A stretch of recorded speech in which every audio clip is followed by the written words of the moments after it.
21-year-old Grace Gibson Snyder says growing up in Missoula, she believes she's already seen climate change have an impact on her life. When I played high school soccer here in Montana, we would have games and practices canceled because it was dangerous to be outside breathing in the smoky air.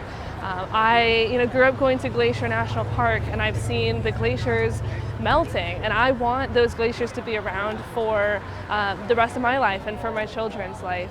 Grace is one of 22 young plaintiffs who had their arguments against the president's executive orders heard in federal court in Missoula on Wednesday.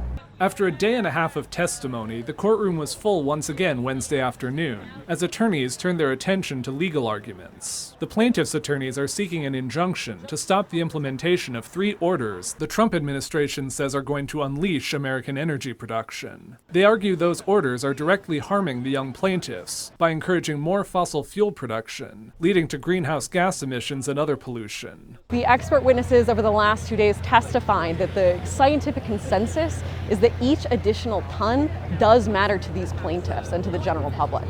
Attorneys for the federal government argued this case should be dismissed, just like a number of similar youth climate cases. They said the plaintiffs were seeking unprecedented relief that would affect hundreds or thousands of federal actions. Judge Dana Christensen said during Wednesday's hearing that he was troubled at the practical impact of what an injunction might accomplish, that it could require the court to continually involve itself with federal actions going forward, and that the federal government could take the same actions without using the executive orders to justify them. Christensen took no immediate action after the end of the hearing. The plaintiffs in this case come from 5 different states, but 15 of them are from Montana, and 10 of those, including Gibson Snyder, were also plaintiffs in the Held versus Montana case. I know that we are operating from the truth, and I know that we have every right to have our constitutional rights protected.